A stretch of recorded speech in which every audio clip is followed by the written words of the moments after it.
Hello, and welcome to the Bigger Than Us podcast. I'm your host, Raj Daniels, and today I'd like to welcome Luis Aguirre-Torres to the show. Dr. Torres is president and CEO at GreenMomentum Inc., a market intelligence and innovation company focused on the Latin American cleantech industry. He is also president of Cleantech Challenge Mexico, Latin America's top green business accelerator program. Luis, how are you doing today? I'm doing great, Raj. Thanks so much for having me. Luis, thank you so much for joining us. Luis, I like to kick things off with something interesting about my guest. So, if you could share something interesting about you that you'd be open to sharing during our interview.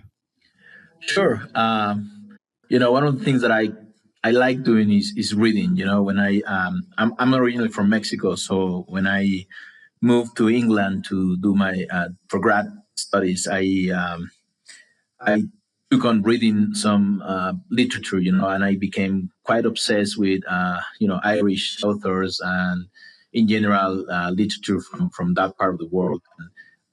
My obsession continues to this day. I keep on reading, like stuff like Oscar Wilde sometimes. And I find it really funny because, I really like it. And I have read that kind of book, like those kinds of books many times. And every time I try to talk to people about it, they go like, Oscar Wilde, really? But, I'm a fan. So that's interesting. How does that translate? And what I mean by that is that I've been told many times. So I'm of Indian origin. I speak Hindi. I read limited Hindi, but people always tell me if you want to know the real culture of the real meaning of a culture, then read the literature.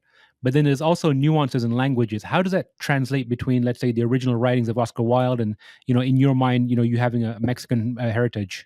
Well, that is a very interesting question because I do get that a lot. People always find it funny that I am more interested in that kind of literature than literature from Mexico or Latin America in general. It doesn't quite translate in any way other than becoming more knowledgeable of other cultures. Because to be honest, I mean, if you read literature from the past 200 years in England, it tells you a lot about society today. And at the Hmm. living in England, and I was trying to understand, social rules in general and a way of engaging people native from England. But then I discovered that through this, you can fully understand Europe in general. And then if you come from a place like Mexico, for example, then you start understanding some of the differences that exist between the two. And then when I eventually moved to the US, I was also able to map those differences. So I think in general, when you read something that is very, very specific to one region, you can obtain value in two ways. One of them is understanding better that culture, but then understand better your culture by contrasting. Again, very interesting. And not that we're going to get off on a geopolitical offshoot here, but I'm actually from London. I was born in London, spent my first 17, 18 years there.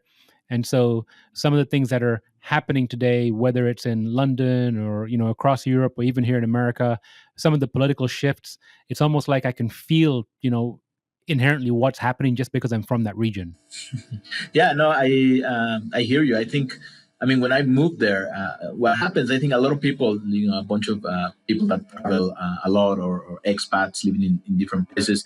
Normally, like you get to understand, and then you identify yourself with that community, and then eventually you become like part of that community. You become almost a citizen if you're not officially one, and. Same thing happened to me. I look at Europe and everything that's happening there, and I am sad a lot of the time. The divisions that currently exist in Europe, particularly in England, is I find it sometimes really sad. The elections yesterday. I mean, people voted, and eventually, we're going to have a Brexit. And that's not something that I would have voted for if I were living in England. But that's what's happening today, and it's amazing how the world has changed so much in the past year. Again, my wife and I had this conversation this morning regarding geopolitical. We kind of took off on, Thomas Friedman, The World is Flat, that was written 20 years ago. Yes, to a certain extent, technology has flattened many components of it, but I feel like to some extent, um, the walls, the borders, the personal, the feelings are going up again, and we're snapping back to that point that we were prior to that. No, it's I know what you mean. Right now, it's so difficult to understand. not so much what's going on, because we can clearly see what's going on, and we can even understand the roots of the current divisions that exist, and the different views that people have of the world they live in. But what I find very difficult is to understand where things are going. At the end of the day, the repercussions of what we're doing today, what we're voting for today, the people in government today, all of those things is so hard to understand where the world is going. I'm keen to find out, but at the same time, I'm afraid. Well, I'm very keen to find out too, and that's a great launching spot for our next part of our conversation. If you could share a little bit about your current endeavors that you're working on, because I know you're working on many, and what those mean to you, I'd really appreciate it. Yeah, well, I think I need to give you a little bit of context. No, I mean, I am a technology person. I've been always interested in technology. I've been always interested in business. So, I mean, I did do a PhD, thinking at the time that I would be, an academic, that I would eventually work at a university and, continue developing ideas and technology, but mostly from a scientific point of view. And then precisely moving to England helped me, view the world in a different way, in a different light. And then I understood that I could do many more things, and the idea that I would be an academic started fading a little bit, and then I became an and and as an entrepreneur is it's fascinating. It's always very difficult. Very few people are lucky enough to hit the jackpot in the first try. But I mean, for me, it was hard, it was difficult. There were so many lessons in terms of how you can get along with people, especially when you are debating the way technology can go or the way technology can develop. But in all that process, I kind of got lost, to be honest. I became so focused on technology and the money that you could make with technology that I lost track of other things that are now I consider even more valuable. And one of those is the world we live in and the world we Mhm. share with people. And if you care about people, in my case, my children, my wife, thinking about them and thinking about how we are producing technology for the sake of producing technology and not really to solve a need that we could have. I became worried. I became much more acutely aware of the repercussions of my actions as an entrepreneur. And then I decided to start a company that would entirely focus on affecting permanent change in the fight against climate change. So I created a company called GreenMomentum. And a very basic way of describing what we do is we try to figure out every single day a way of using technology to make sure that climate change does not destroy this planet in the next 50, 100 years, right? In order to do that, you need to work with the people developing the technology, the people financing the technology, the people legislating so you can use the technology in a particular way. And then you need to look at it not only from a very specific region point of view, you need to look at it from a global point of view. So I would say that I mostly focus on international public policy that helps people understand the way they can use and take advantage of technology in order to benefit society, the environment, and the economy. And it is quite personal, and I strongly believe in what we do, but I believe that there's so much work to be done every single day. So, Green Momentum, if I understand correctly, is your most recent endeavor. We talked briefly offline a few days ago. You've been in this space for quite a while. I think 20 years or so. Is that correct? Yeah, that's correct. So, 20 years ago, what gave you that feeling, or what did you see happening that made you decide to commit to, let's say, improving the environment or getting involved in this movement? I'm gonna be 100% honest with you here. It was a conversation with my wife. It was a conversation about what is it that we are doing. People could. I mean, I've been told that it is the closest to a midlife crisis, but to be honest, it was just so many times we get asked questions that are incredibly deep and relevant and important, and we don't take them seriously. If somebody told you, how could you, like, from where you are, what you do, how could you transform the world? A lot of the time we wouldn't take the question seriously, because to do that we would need to reflect on so many things. But at some point, I did have a conversation with my wife when she was asking me that question. She was like, okay, tons of things, in terms of how to develop technology, how to finance technology. You have dealt with governments. How can you use to actually affect change in the most positive way?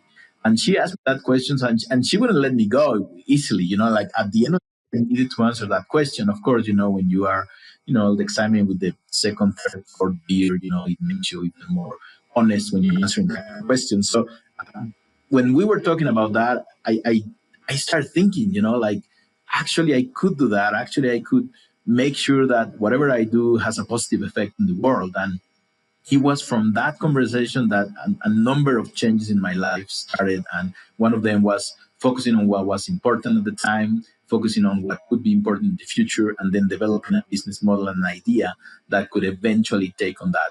And it's been a challenge that we've been taking on every single day. It's been probably the best role of my life, to be honest. Well, they say behind every great man is a greater woman, correct? Yeah, well, actually, she's ahead of me, behind me, in front of me all the time.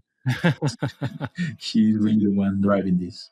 In the 20 years, how have you seen the landscape change? And I know I'm going to ask you both vantage points because I know you were involved with the government organizations here in the US and in Mexico. So if you can give us both vantage points, I'd really appreciate it. Sure. I mean, it is very different, and it is different because in terms of culture, Mexico and the U.S. are very, very different. We're neighbors. There are a number of Mexicans living in the U.S., a number of Americans visiting Mexico for business. We are, the main business partners for both countries. But at the same time, we need to worry about different things. So when I was in the US working on this, I mean, it started in California, which is probably, it's one of the places where people are extremely conscious about this. It made it into the political agenda many, many years ago, much earlier than in most countries. So people started worrying about, the effect of the current economic model could have in the environment and therefore eventually in people and economy. And uh, in those discussions, there was a lot of urgency, and we're talking about a long time ago, right? But there was some urgency. People were thinking that we didn't have a lot of time. They were worried about that, and then they made it their top priority to develop a solution, and this solution was going to come, a combination from industry and government. So the development of legislation that will prevent some companies from polluting at the same level as they were at the time. Like people were thinking about it, they were looking at it as a problem that we all needed to solve at the same time. And it was very interesting because I was working at the time with very, very smart people that were really interested in finding a solution, interested in negotiating, interested in listening to every point of view. Made it relatively easy, to start changing things. It didn't mean that it was going to be easy all the way. It just meant that the beginning was easy. Then we started working on some more specific stuff, like trying to regulate some specific industries. And when you try to regulate industries that have been in a particular way for so many years, like the energy industry, then it becomes more difficult. Then the auto industry, it becomes more difficult. There are so many economic interests and political interests also in those industries that it was very, very difficult to make progress. So in the US, we could say that, we made so much progress at the beginning of the 2000s, like the first 10 years of this century. We actually made a lot of progress in terms of legislation, and people were looking at things in the same way. And that sense of urgency, I think, still remains, but the is faded a little bit. So we are not really all in agreement in terms of what the next step should be. So that's what's stopped progress in the past years. In the case of Mexico, then it is perhaps even more interesting because Mexico has had different kinds of problems. There is a mid-income. Uh, are you there, Raj? There's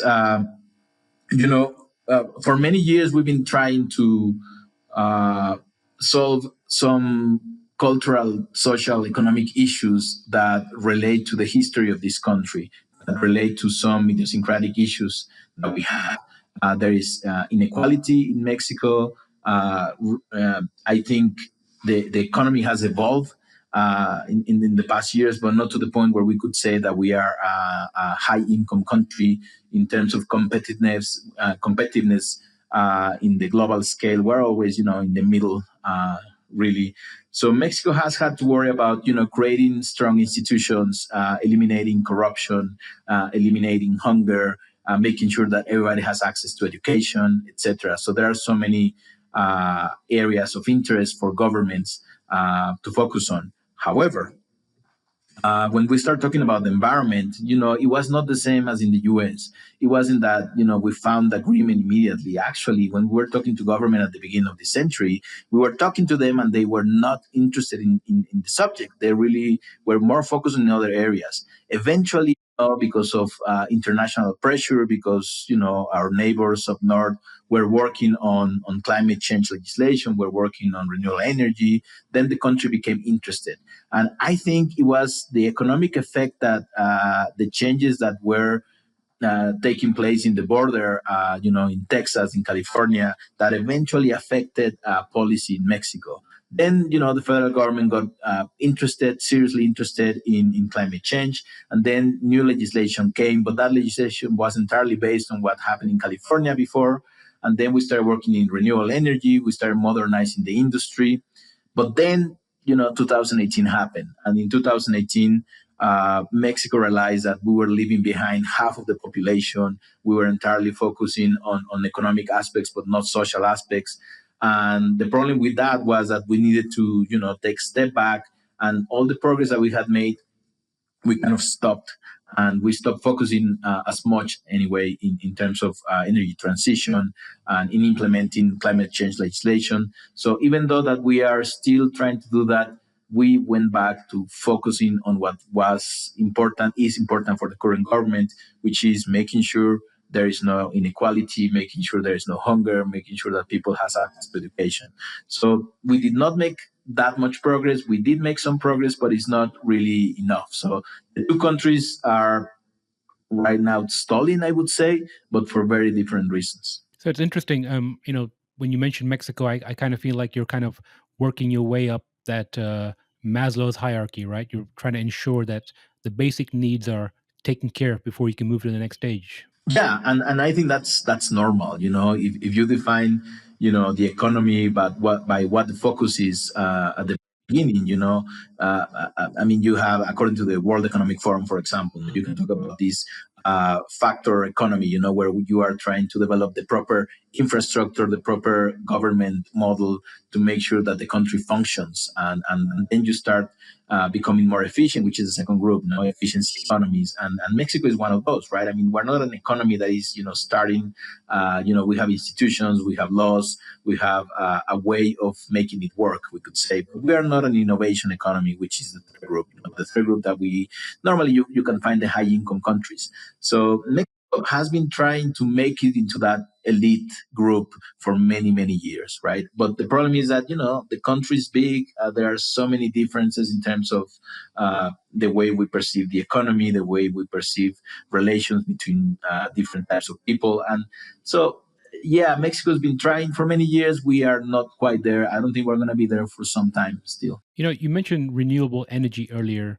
What are what are the current interests in Mexico? Which areas of renewable energy are there interests in? Well, I would say solar is perhaps the most interesting, but in reality, in 2014 was when we actually had the beginning of the energy reform, and the government was very clear. And there was this vision where we're going to have, by 2050, we're going to have 50% renewables, 50% mostly natural gas, in terms of electricity generation. So in terms of renewable energy, the country was thinking that perhaps out of that 50%, half of that was going to come from wind and the other half was going to come from geothermal, hydro, and solar. Right now, I mean, things have evolved a little bit. Now the focus is not so much on renewables. The focus is a little bit on still on hydrocarbons. We're still working with trying to save the national oil company Pemex here in Mexico. However, there's still some movement in the renewable energy arena, and in there, a lot of the focus has been on decentralization, mostly on distributed generation, and in that sense, it's mostly solar. So for the past 3-4 years. We saw huge investments for large scale solar farms in Mexico and some wind. Before that, it was mostly wind, not offshore, onshore. wind.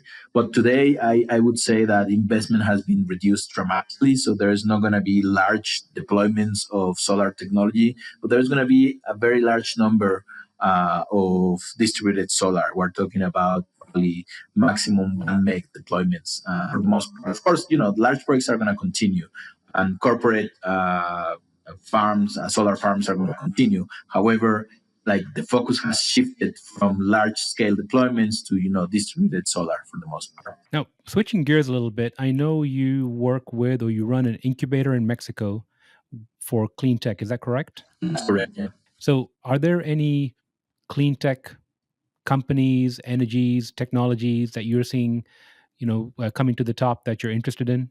Yeah, no, I mean, things have evolved. I mean, we've been doing this for more than 10 years, particularly the incubator. And we've been looking at how things have become more sophisticated. From the very beginning, we're looking at very low levels of economic and technological sophistication in all the clean tech companies that we were finding.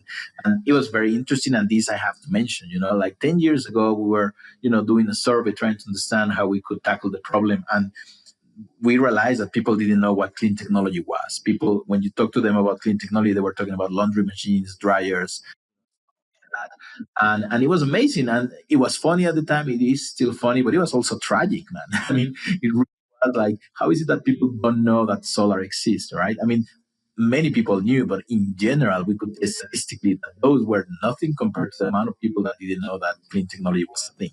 So things have evolved, and I think we have worked very closely with the government, with many other organizations, and I believe that now there is a clean tech industry. We just recently determined that it is about 0.05 percent of the GDP comes from clean technology companies, which, considering Mexico is not a bad number, it could be much better, obviously.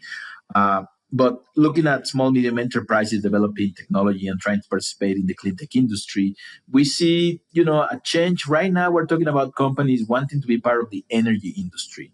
And in there, you're talking about some, a lot of the time are just, EPC companies. But we also see some companies working on the engineering around solar. We're talking about blockchain, we're talking about IoT, we're talking about machine learning, artificial intelligence. We see those companies in the energy sector. We also see companies trying to, for example, tokenize energy, right? And those are the things that are mostly of interest to me. Although we also see companies that are focusing on waste to energy, waste management. Uh, we've had a couple of companies developing interesting energy storage technology. We were talking offline about how these company developing flywheels were the winners 3 years ago of Clean Tech Challenge Mexico. Every year we give an award to the top company in the incubators. So this company had everything from a business point of view, from a technology point of view. They were trying to raise capital to scale what they were doing, and I believe that they are still in the process of fixing some issues with the technology, but I believe that they're going to be great. So we have that. We had a couple of companies developing, designing from the ground up electric vehicles. One of them using composite materials, recycled composite materials for a brand new electric vehicle company. So, we've seen some very, very interesting things here. So, the company that's doing the EVs, do they have a prototype? They do have a prototype. It's not a commercial prototype. They're actually playing with that. They do not develop the powertrain for the electric vehicle. So right now they're in the process of acquiring some of the technology for the EV. Mostly is the engineering around the storage, the battery system, and the chassis, and they are partnering with other companies for the powertrain. So it's nice. We've seen others that are low end electric vehicles, more like a golf type of car, which they are suggesting to use for tourists in downtown Mexico, for example. But, mass scale, like, wanting to be like a Tesla type of creature in the long run. We've seen just this one company, but, they are the very early process. I personally think there's a lot of opportunity for small EVs partnering with solar, especially in rural areas. There's a lot of opportunity there from a transportation standpoint. Yeah, I believe in Mexico too. It. in some aspects, I mean, we have the world has turned to, for example, Africa, Southeast Asia, and trying to solve some of the problems. And I think there was this shift, at the beginning again of this decade, that where people were not trying to convince, Southeast Asian, African, Latin American countries of adopting the technology as it is used in developed countries.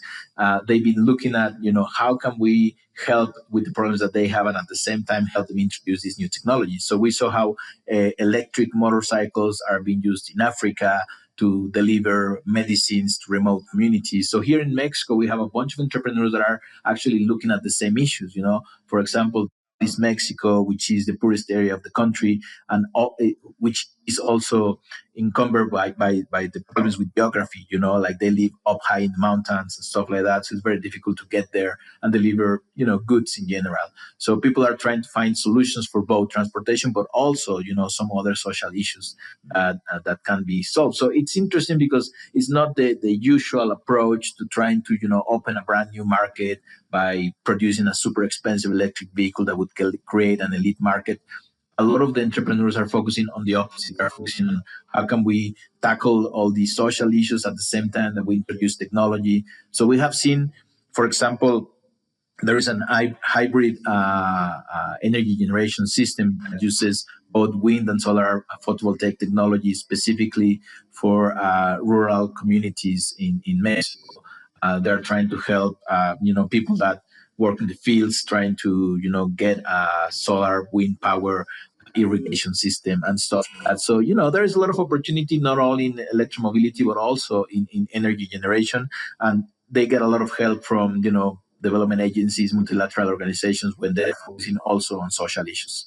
Luis, from our last conversation and this conversation, one thing I sense from you is like a great deal of optimism.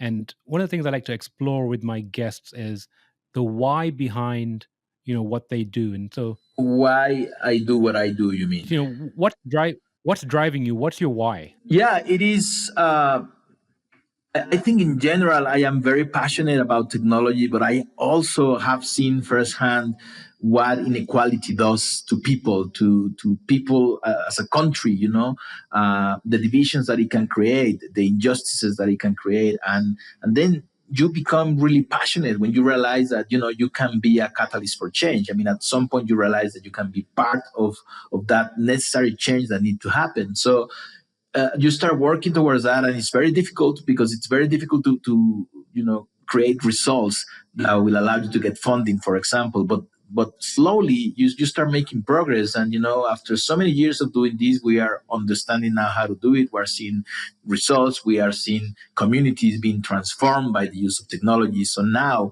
I mean, you get inspired by your actual work, by the result, by how people are reacting to this, by how a government is accepting what you're proposing. So, it's difficult times everywhere, economically, socially, politically. Mexico is not the exception. However, this is something that civil society is gonna push. Private sector is gonna push. The government is gonna listen. So now I am happy and optimistic because I see progress, and I see progress every single day. So it's also hard in this industry if you are not optimistic. If you are here just for the money, it's going to be hard. If you are here because technology is cool, it's going to be hard. But if you are here because the way we use technology can change lives, then you are onto something. I kind of feel like your why started with that conversation with your wife 20 years ago. And some of the results that you've seen in the 20 years is what's kept your optimism going. Would that be correct? That is correct. I think for the past several years, everything that we have done has been with a purpose and with the idea of making sure that any change we produce is permanent change. And we have seen the results. We have seen communities transform, and I am still true to to that promise that I made to my wife to make sure that whatever it is that I do now, it's going to count for something. Well, Luis, I admire both your promise to your wife and your optimism. Question I like to ask my guest is, if they could share some advice with the audience, it could be regarding renewable, sustainable, or anything personal. What would that advice be? Well, I think in general, it's paying attention to what really matters, right? I think we get distracted by, everything that is shiny. And that includes technology, that includes short term results, that includes policies that benefit greatly, but just a very small group of people. And I think if we care enough, we pay enough attention, then we focus on the right things, then we're able to be part of something that a lot of the time is going to turn out to be much greater than ourselves. So if I were to, provide any advice, I would say pay attention. Seriously, pay attention. Make sure you are focusing on things that really matter, and then everything is going to come right after. Luis, I really appreciate that advice, and I agree. Pay attention to what matters. It can dramatically change your lives. And I really appreciate your time for this conversation. Are there any last words you'd like to share? No, I mean only to thank you for having me, for having this conversation. I think I enjoyed very much being in this podcast, and also always talking to people like you that are also trying to give a voice to people working in this current environment. And I think that is something that we should be thankful for. So thank you. Thank you, Luis. I appreciate you.